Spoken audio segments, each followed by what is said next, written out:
Today we discuss everything of Big Brother season 27 because it's getting quite intense. Welcome to the Mann Cuevas Podcast. My name is Mann Cuevas, and today I am joined by Lucas. Lucas Silva. We are both big fans of reality television. We cover a lot of different shows and we are big fans of Big Brother as well. So today in this pilot episode we will be discussing everything happening on Big Brother season 27. When did you start watching Big Brother, by the way? Just out of curiosity.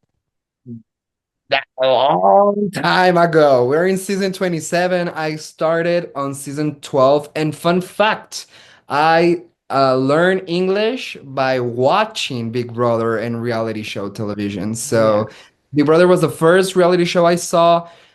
Season 12, actually, exactly the first season of Rachel, which she's on this season. Mhm. So I'm super excited. It's like a full circle to me right Full now. circle moment to you. I have to say Exactly. I'm not a big fan of people that already play the game coming back, but well, any unless it's a special edition, All Stars or something like that. But I mean, yeah, that's interesting to know. I watched a lot of the UK and Canada Big Brother, and I started watching the US version in season 20. So I actually didn't watch a lot of this early season. So Rachel is not known to me, but I'm a big fan of the show.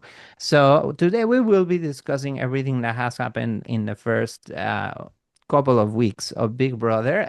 We are up until the point that we know who won the power of veto and we don't know who the replacement nominee will be. But let's discuss the cast. What do you think about this cast? How are you enjoying the season? Look, I think production learned from last season that was a success actually, and then kind of like try to bring a cast kind of like with the same vibe as last season. We do have our oddballs, we have our strong women, we have the fanatics, we have the gamers, we have the people that want showmans or we have all of these different personalities that are actually bringing entertainment to the season Mhm. only on the first season. And from the different point of view from last season, those players this time around, they are actually playing the game since the first day. They're talking game, they are making alliances, they are making voting blocks. We have a lot of alliances already in the game. We Mhm. don't know exactly where the game is going. We had a very close vote.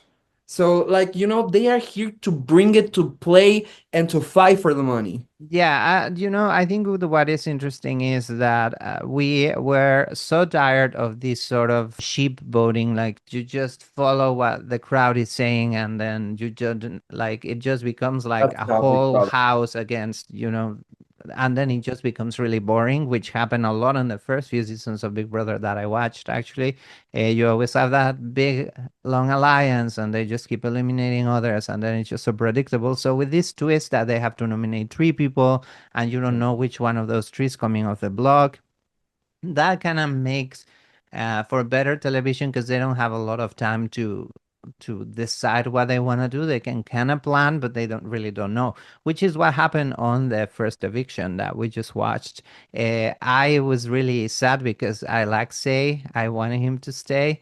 I thought I mean, I just enjoyed him, so I was kind of sad that he was the one leaving, but at the same time, it made sense that he was the one that had to be evicted. So, what do you think about that HOH in Look, general? I think Vince tried to have like a clean HOH, but There's no way. There's no way. With this new didn't format, work. you cannot have a clean I HOH. mean, you can actually try because, for example, well, Angela from last season is a really bad example for that. But you can actually have the first HOH and not have blood on your hands. The problem is Vinny doesn't know how to shut up. You know, he tried too much. Like, am Yeah, I he gonna put my overplayed. ally?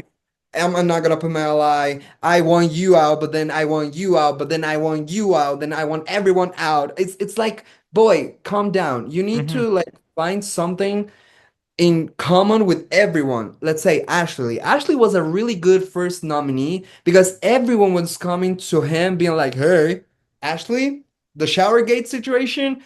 Put her Which up. she wasn't even in the shower for that long. She was in the shower for half an hour and she was just chatting with Vince the rest of the time, which that was also not true. Exactly. So she was, yeah, yeah. I mean, I think it's just dumb. But when Kelly was put as a replacement nominee, I thought that was the dumbest thing you could do as a Super. player. In this case, particularly, it's good because it worked. It could have Mhm. been very, very bad, but now people will not think that they are actually a final two.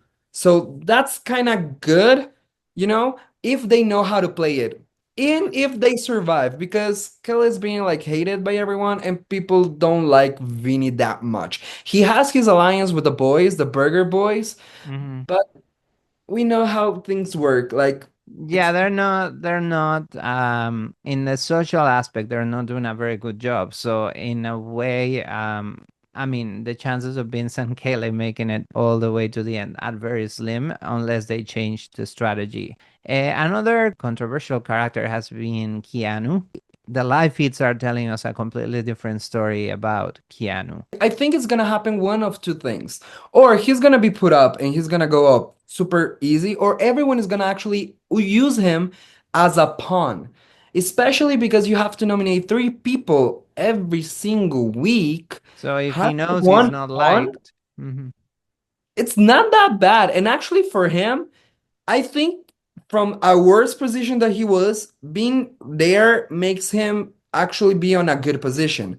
The problem here is he is winning Rachel as his enemy. Lately, they have been bickering so much. They have been like fighting. And we know how Rachel, well, you don't know. Let me explain something about Rachel.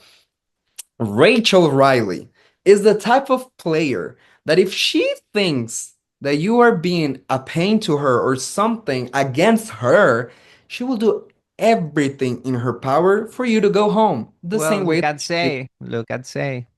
with Zay. So he was in a good position of like, okay, use me as a pawn. No one is gonna, even though pawns go home, like it's fine. I have the powers of like winning the competitions and saving myself. That's fine. Mhm. But having Rachel as your enemy, Not good. that's not good. Rachel is someone that you have to have on your side and then backstab and take out of the house without her knowing that you're trying to do it. Yeah, that's why sometimes I'm not a big fan of returnees coming with a bunch of people that haven't played the game because it's yeah, you kind of start to expect these kind of things. But well, Jimmy wins the HOH for week 2. He's not afraid to be a villain or outspoken or not liked. I mean, he knows he's making a television show, and what I appreciate about him is that he's not afraid to make good TV. Like he knows he signed up for a reality show, and he's like, okay, I'm giving you my all, my 100%. I'm committed to to doing whatever it takes. So, what do you think of his HOH reign so far and the nominations he made? I mean, I don't understand why he nominated Adrian. I do understand why he nominated the other two people.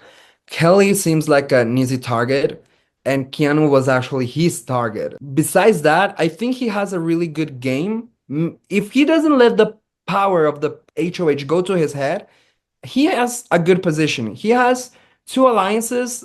Well, you can count I like three alliances that can like totally defend him. He has the triple threat that's with Morgan and with Mickey.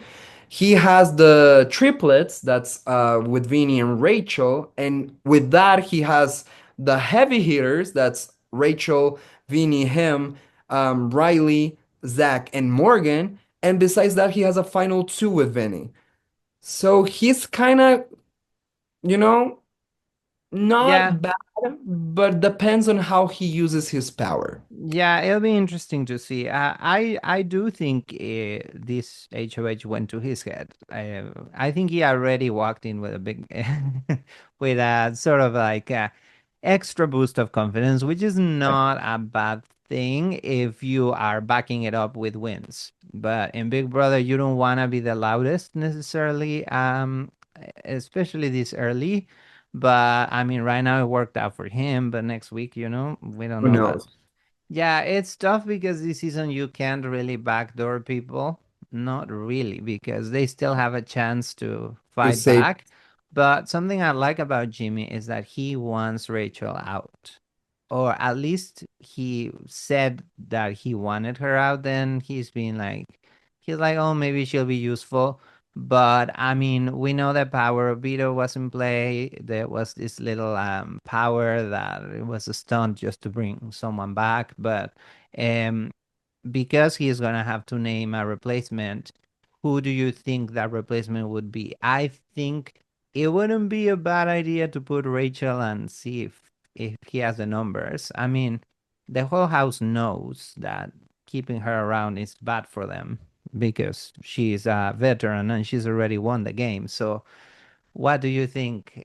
Who do you think he should put up as a replacement? He wants all the bros out of the house.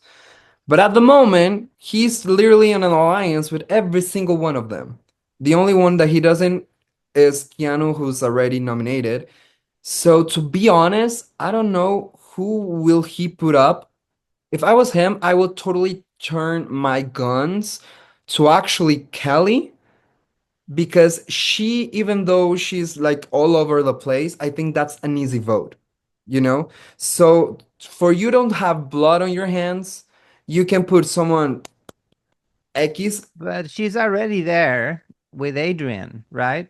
So Exactly. if So then Keanu he has was the one that came off, which is the big surprise of the Beatle, if he's out, he could you put should a put a good player so to ensure that the other two stay. So I think for him, that's what I'm saying. Rachel is not a bad idea. He could be like, "You're a good player, you can win this," and then if she doesn't win, then everybody could be like, "Let's get the winner exactly, out." but then he has an alliance with her as well, and she has people on her side. So the safest for him right now is to put Ashley up, actually, in my theory. So you think Ashley would be the good? Okay.